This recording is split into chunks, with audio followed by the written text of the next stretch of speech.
Stephen C. Productions. I went to University of Houston downtown. Got my bachelor's out of that in psychology.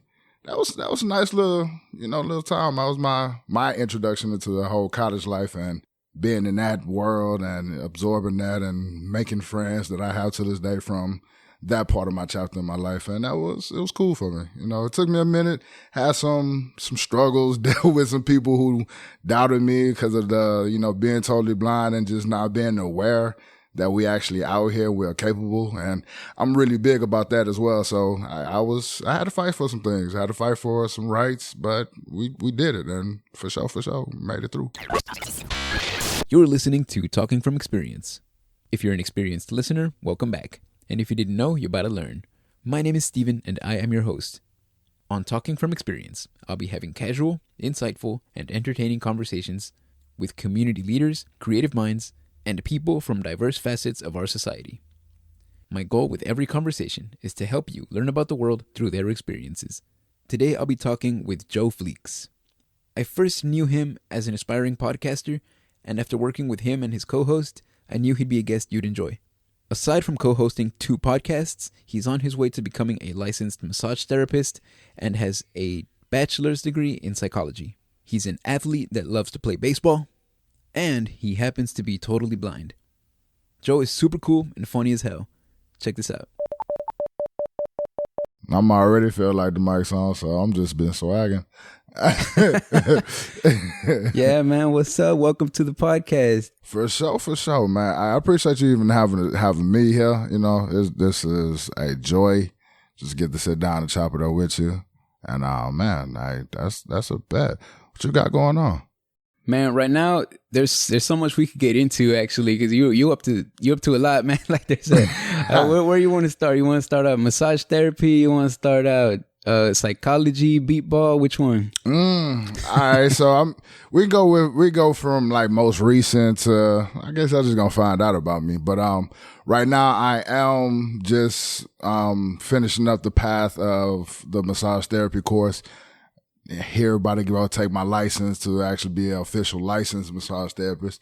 So just kind of did that little path. This is going really good because I actually plan to use this with the b-ball and starting new sports teams with the whole visually impaired out here in the city of Houston, and just helping athletes kind of learn more about themselves and be more educated just through like with massage therapy and having that knowledge. So that's the real reason why I went on that field, just to really be more for the athletes and to help out in that. And I'm a b-ball player too, and that's beat baseball, so it helps me too.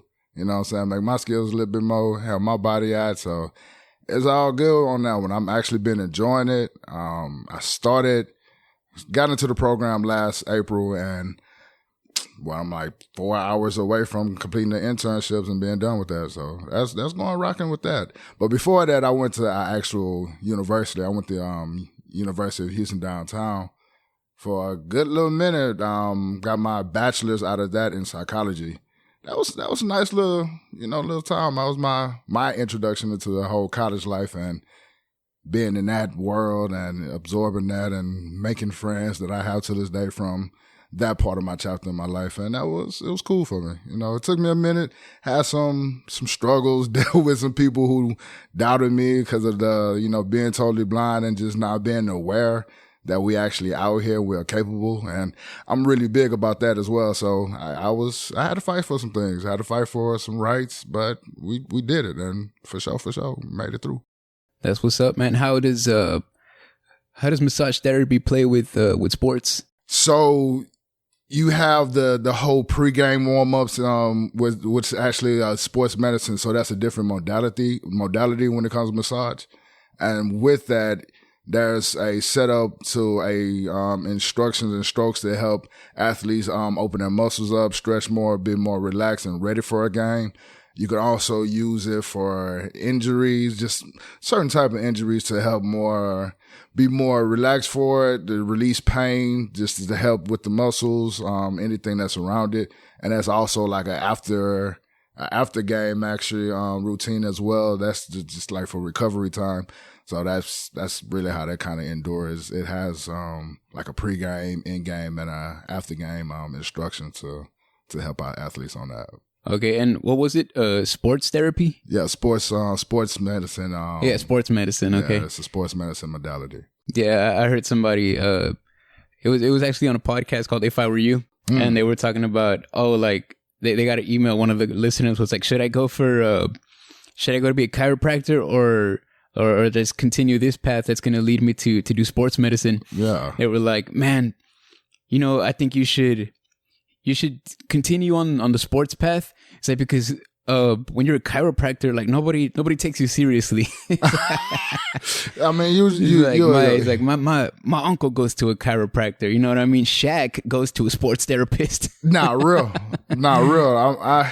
When you describe it that way, honestly, yeah, I do agree. Sports medicine is more popular. You have your suit and booted, as you say, my uncles, or so, the upper class going to the chiropractor getting their back cracked. I'm kudos to those chiropractors. That's not really for me. That's crazy, man. So I've never actually seen it done. How does beat baseball work? Oh man, so our ball and our bases both are audio sound. Both of them have different sounds. So the bases is, if you think of the sound, it's a buzzing sound.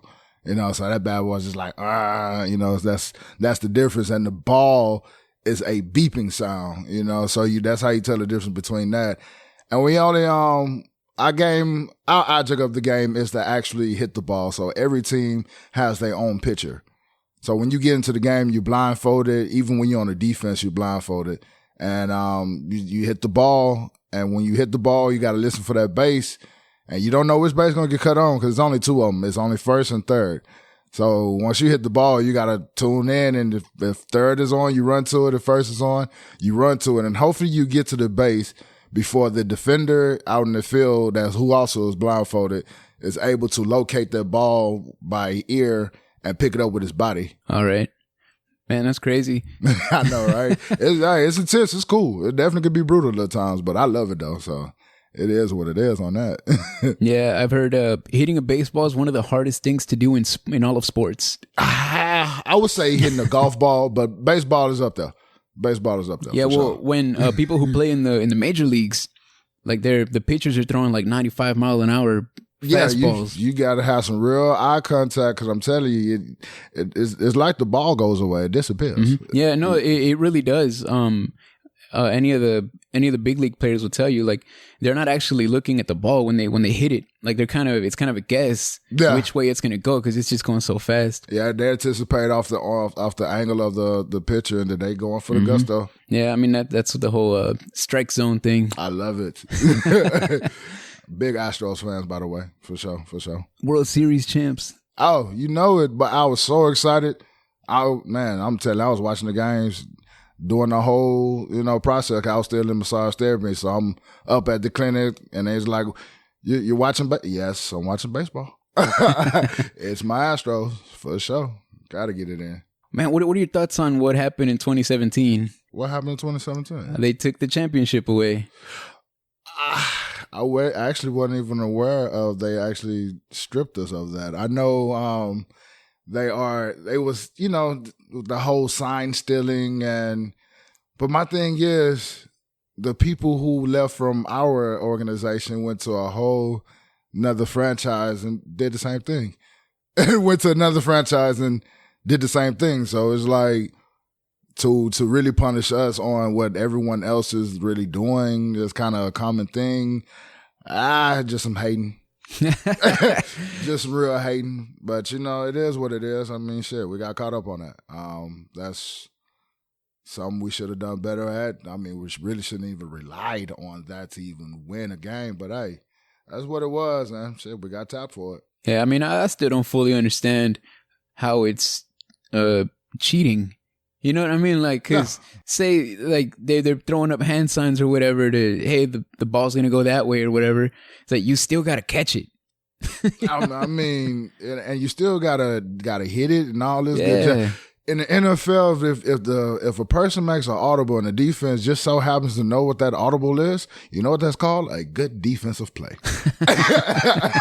You feel me? So for them to pick up on the like, oh, look at that hand signal. Okay, that means they're about to throw this ball. I just figured that's just that's good knowledge. Yeah, that's good team coordination. Exactly. So I mean, hey, like I said, hating at the end of the day. But it's some other things that go in play at that. But I'm a Houston fan. I'm just calling it haterism. That's what I see. Yeah, man, they think the H stands for hate. Hey, for sure. But it's hustle. We out hustle.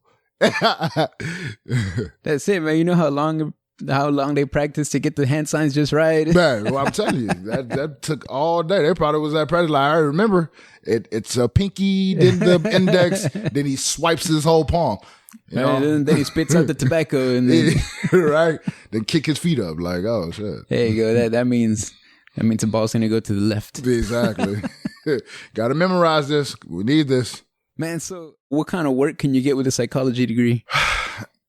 That's as any person in psychology has been trying to say. It depends. It depends. But truthfully though, it honestly, it really do depends on the level that you want to take it. If you only just go to the bachelor level, I mean, you can get into things like retail, low level counseling, some hotline type stuff, those type of jobs. If you go higher up, say it's like a master program, now you really get, depending on what type of counseling you're doing, you could be in like a detention center, hospital, things of that nature. Then, as you know, PhDs is those actual real psychologists, and you might even become a psychiatrist, so it's just, that's really just depends. I forget what the difference is. A psychologist is going to actually sit down and speak with you and figure out a structural plan on to cope with the emotions and your daily living and how to get through it and to, just to move on and to improve. A psychiatrist is there for disorders that are uncontrolled and is interrupted daily functions. So they prescribe you the medications to better help you to be able to function. Okay, so yeah, I think that's kind of what I remember. Psychiatrists can prescribe you medicine. Okay, and psychologists just talk. They just talk psychologists. Yeah. Oh, that's cool. So you could probably get work for like BetterHelp and stuff like that. Something like that. Man, shoot, I don't got no degree, but I always felt like, man, I could probably do that. I feel we do it on our everyday because I mean, who don't just sit there and like call up their friend and be like, man, I got to vent to you, dog. This is what happened. And then a friend gives their, opinion on how they should handle it. And honestly, that's really you being counseled. That's really what it is. So everyone could counsel. You just, sometimes you go to school for it. Yeah, you can't just, the degree helps you get a job in it. That point right there. Nah, even then, man, somebody trying to come through and vent, just bring me some food and. Hey, like what? Just come talk to me. I'll chop it up with you. We can talk all day. I got you. You can, emotion. If you need to be angry, it don't matter. I got you. Yeah. A big part of it is like you don't even have to give advice or anything, right? Like it's just like listening. That's a one of it. You do give advice a little bit, but it's more of really them. It's like bringing a horse to the water. They're not really knowing that you got it, that you bringing them there and you just teaching them how to do these things on their own. It's like you just kind of just propping them through their struggle by just saying, so what was this going on when you was doing this? Now, if you would have done this at the time, do you think, it would have been a different outcome?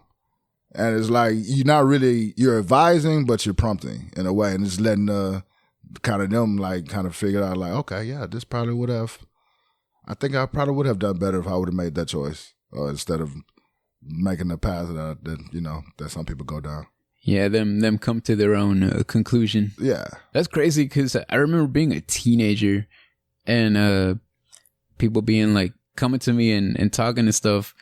And I remember telling somebody, like, I like letting people just go off and talk because I want to make sure that they're hearing themselves. Hey, that's real. You know, like for me, it was honestly like growing up, I used to always be taught like just let everybody talk, just sit back and observe, and you're gonna get to learn about everyone. And to this day, I'm kind of the most quiet person. I just like to like chill. I sit back and observe and listen, and I almost have a really good memory. So, you know, I tell people like, hey, I remember you said that. I got you. Yeah, what's crazy is like my memory is not all the best. So like I think what it is like I remember like concepts and ideas, but I'm not gonna remember like exactly what the person said. So I'll probably be like, oh yeah, you're upset, huh? Like, yeah, you are mad at it. That's right. Like, oh yeah, you're feeling sad about that. And like, I didn't say I was feeling sad. Like, nah, but you know, you pick up on that kind of stuff. You are applying that you are upset about this. Definitely the way you talking about it. But it's all good, dog. That's what I'm here for. I got you. For sure. So like, how's that psychology? Like, how's that helped you navigate, like, just in society? You know what I mean? Being with all the craziness that's going on. Well, for me, I have a huge personality at times. And so with the psychology, just studying it, it helps me just adapt to other people well and understanding. And, you know, okay, I ran into somebody who's angry or having an episode. And instead of me, you know, taking my emotion and reading from this situation and, you know, putting my emotions back into the situation, I could really just sit back like, oh, that person probably is going through something. Like it's something that's triggering this person for them to, you know, behave this way or like talk in this manner. And so it just helps me kind of like analyze and get to a different level in situations and talk it out more. So that's kind of how it's been in my everyday life with it. It's just kind of, I sit back and watch people more. I listen to them, and I can tell like sometimes people be just going through things, and it's not always they're just stressors and triggers, you know? Yeah, I think it's like right now I feel like just society as a whole is kind of figuring out how to do life normally again, you know. Like we were locked up for a minute. Man, that 2 years with this whole COVID. Yeah, it's been almost like not even one whole year, you know, like that everything's been like back somewhat to normal. And you know, you can sense it like when you're out and about. Like some people just don't know how to act. Nah, they don't. And it's like a person who was sheltered going to college for their first time. It's like, wow, all this is going, and people do this, and man, it's like, yeah, this. Welcome back, y'all. Welcome back to life. we free, somewhat. It's crazy because I think there's still a lot of progress that needs to be made in that aspect of like, yo, there's people just wilding out here, like that whole Astro World situation. Like I honestly blame the pandemic. Like I feel like, you know, it was one of the very first things that, you know, everyone's gonna be out there, you know, like it's for the city and like invite your friends. It's supposed to be a good time, and like people got out, and you know, some of y'all should have stayed inside. For sure, a lot of them should have stayed inside because, I mean, like bombarding the whole entrance place, like jumping over security things, like. What was we even doing? I was just like, man, to be a part of Houston, to be from Houston, I was actually sad for my people, because I was just like, man, that's not how Houstonians act, man. Like, them boys went in there and really clown just because there was a festivity going on, and just didn't know, like, people got hurt, lives was lost, and that's completely sad, man. That shit was cold. Like, just because people didn't know how to act. Yeah, that's crazy. And unfortunately, like, that's one of the things that like I said, I blame the pandemic because sometimes people get like overexcited. Yeah. And Yeah. I like that played a huge role.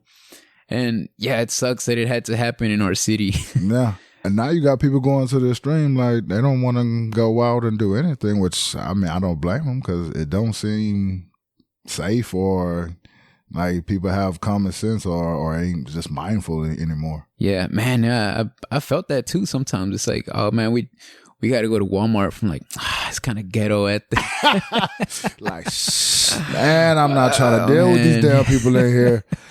All right, like make this list. Let's get in, get out. Right? Yeah, like you got it. Don't touch nothing. Let's come on. They don't be letting you sometimes. Nah, real. Oh man, it's crazy. And I think because we were locked up and everybody was getting everything they wanted, like at your doorstep. Oh man. I feel like we got to remind people, that's still an option. It really is. You can Walmart order. You can get your groceries delivered. Amazon has everything. Yeah. Everything. Food, snacks, knickknacks, electronics. Like you can start going down the list. You get everything delivered. If you really don't want to, you ain't got to come out your house. Trust me, I know that from my own parents. They out in the middle of, I wouldn't say middle of nowhere, but they definitely out in the country, and now everything's delivered. They're like to the left of nowhere. Yes, for sure. I'm over here attacking my mic. I bet that. It's all good. We got to talk about this. How did Blind Table Talk start? Man, honestly, so it really was my babe. Shout out to Saida. Everybody know. She was doing her thing on Clubhouse. It was her and her homegirl. Shout out to Queen, to Lana. You know what I'm saying? And they was doing their thing on Clubhouse and just really just chopping it up with people, allowing people just to express themselves, or just if there was a relationship or just current events or topics or whatnot. And chapters grow, and as they continue to do it on Clubhouse, it went through different stages. And I really got involved with it because I was liking what was going on. So, and I'm supporting my woman. So I'm like, hey, let me get myself involved. And that's when we kind of brought in the whole Friday night, like relationship talks on Clubhouse. We had it in a room. And, we just sat down and was like, why stop here?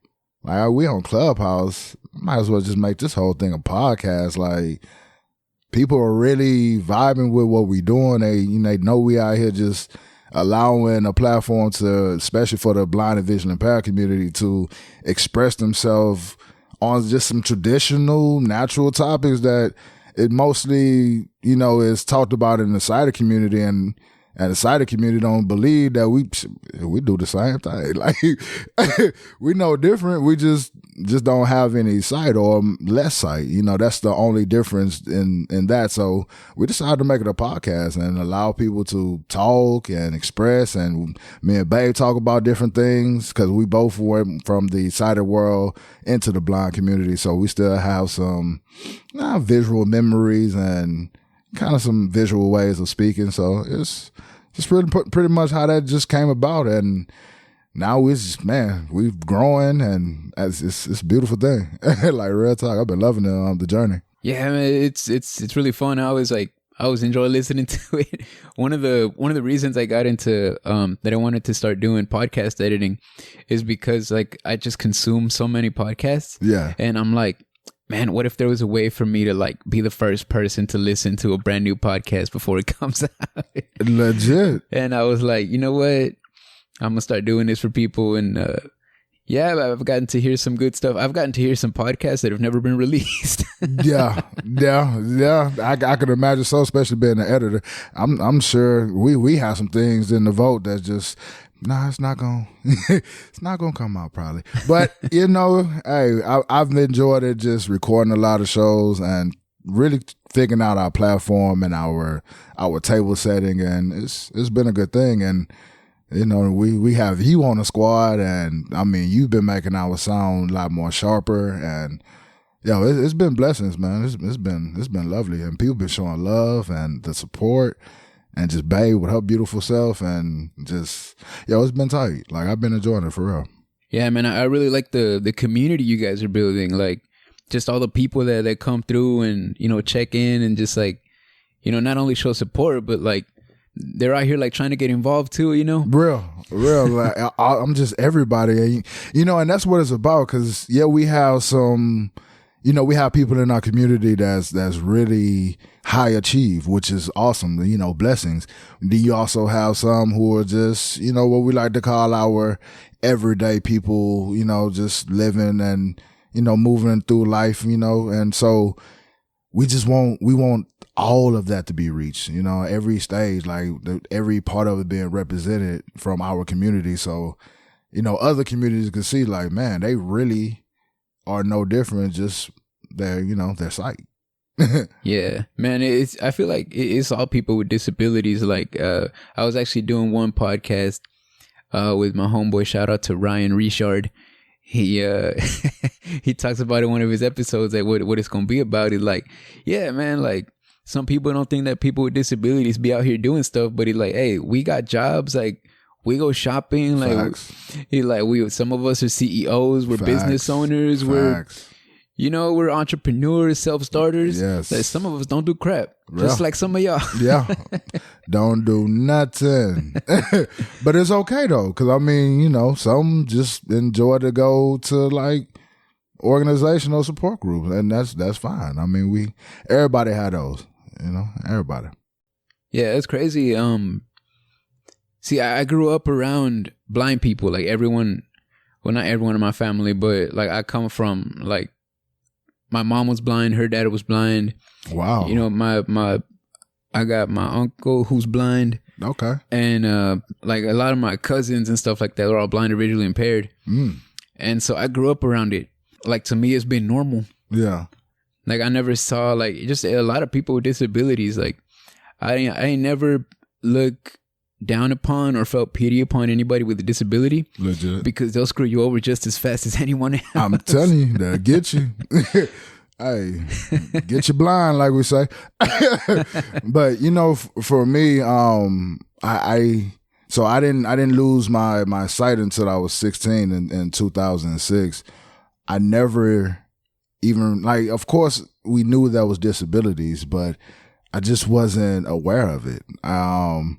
My first really encounter of a visually impaired person was this guy we had in high school. We had a little summer program for the children, and it was for us, but what we were doing, we were taking care of kids, like babysitting, like a little daycare during the summer. So this gentleman, he had two kids, a boy and a girl, and he used to walk them in. And like I said, my encounter with him was seeing him walk his kids into our program at the school, and like it wasn't nothing. Brought him up there, drop him off, go do his thing. I mean, I never knew what he did because I never really got to talk with him. And just so happens, like years after that, I'm in the blind community, and I think back on those memories of like him and seeing the movie Ray Charles. Like, yeah, I refuse to let people think that we can't. Like, we're not out here living our life on a normal basis, taking care of our kids, Some people ain't doing nothing like others say, just shooting the breeze on the block, on the corner in the neighborhood. We out here doing everything. Have support groups, organizations, sports teams, dominoes. It's like sky's the limit. It's no different. Like we still out here doing it. It's interesting to me because like a lot of people don't even know that like I'm legally blind. Man. Yeah, and then my wife is like, oh man, because she's fully sighted. Nice. And she's like, oh man, I'd be cringing sometimes. You know how many people like stick out their hand to shake your hand or like fist bump you and you just walk past? Oh man. Like everyone thinks I'm a jerk. Yeah. I've actually been told that because even though I am a total, I don't have I don't know. People can't tell. So they do that as well.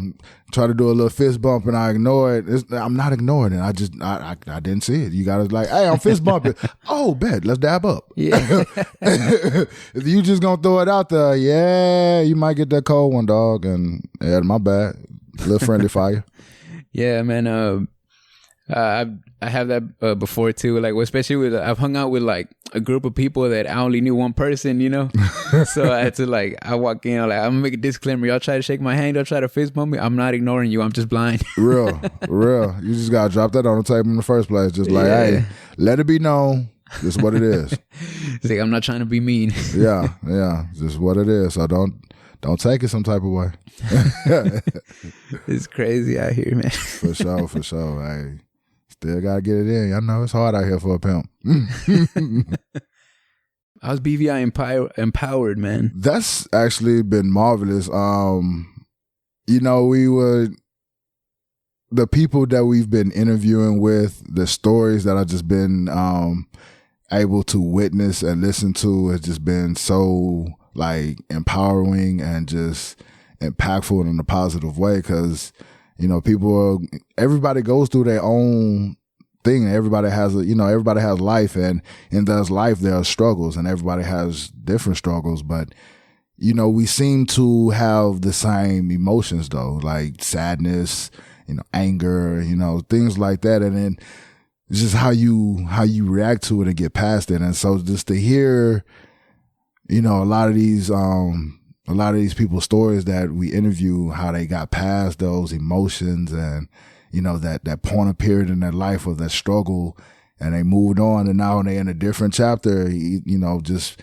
doing different things. Like, it's been a beautiful thing, and it's growing so much more, and people just want to be a part of that and just want to put their story out there and let it be known. Like, yeah, I've overconquered this, and I went through this. You know, I went through like 35 surgeries, but I'm still out here and living life, and I still have friends. Like, that's beautiful. Like, and people need to know these things. So it's been tight.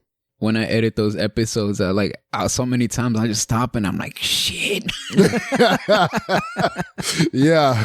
Yeah, I'm like, what? And then what? And you just, it's amazing, man. You're like, wow, that's what they went through.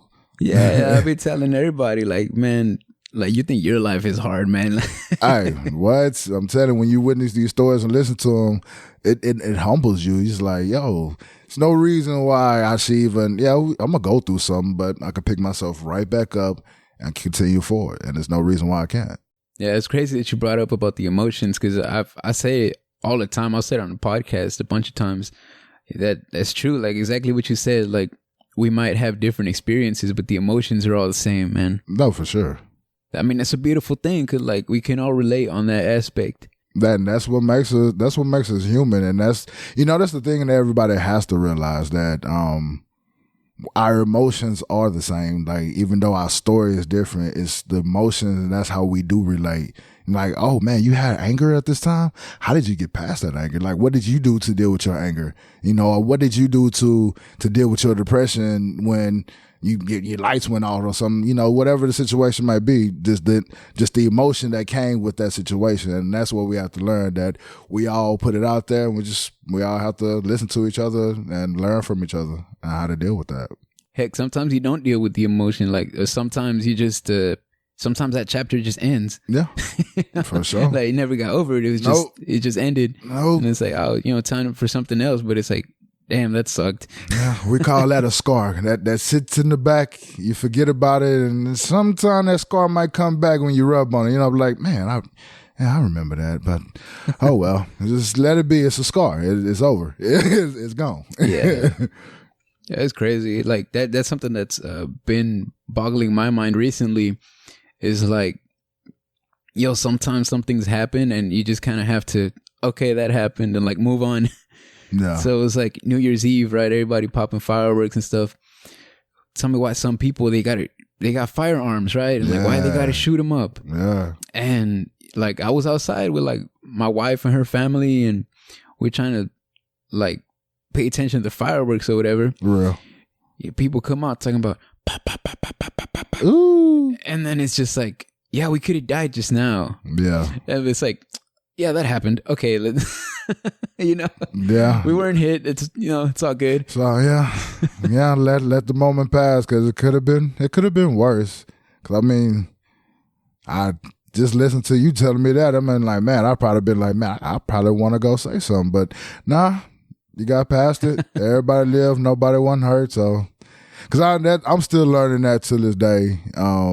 Now to just, LIG it, like just really let it go and just move on to the next thing, and it's a good thing to learn. And we will continue to grow. How'd your New Year's go? Whew. Actually, New Year's was cool. Got to chill with the family. And we popped fireworks. So me and Babe actually just moved into a new home in 2022. So this was our first New Year's in our new home been in this neighborhood that we're in. So we didn't know how things were going to be. And it was real.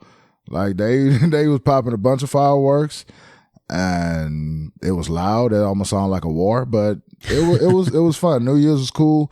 Made it through. We're here in 2023 and just working on these organizations. Got Blind Table Talk, BVI Empowered.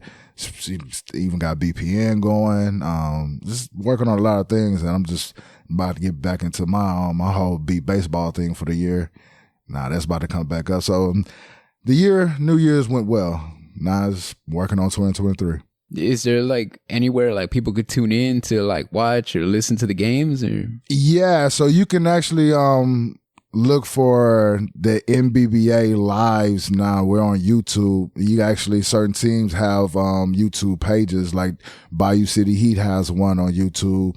NBBA has their own YouTube page. That's National Beat Baseball Association. And you can also go to nbba.org as well to locate some live stream games also. But a lot of them are recorded and put on YouTube. And they also have live stream on Facebook as well during the season for a lot of the games. So yeah, it's a couple of places where you can go locate them. Yeah, that's cool. I always thought about that. Like, well, since I heard about it, I was like, man, they should do like have their own, like the same, like announcers and stuff like that. Like have it set up to where kind of like the NBA or like MLB. And they really do got to set up that way. The whole announcing, commentating, like play-by-play, giving some histories on the player. Like it's actually growing and developing. It's really tight. Do they got like sponsors and stuff? We have a few sponsors for the with the league. Like Jersey Mike's is a sponsor of the NBBA.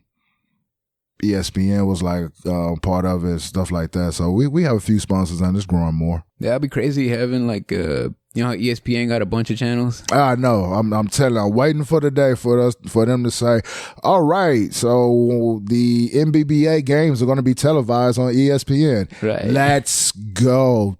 Then top 10, I'm coming. Man, you got anything you want to share with the people? Anything you want to plug?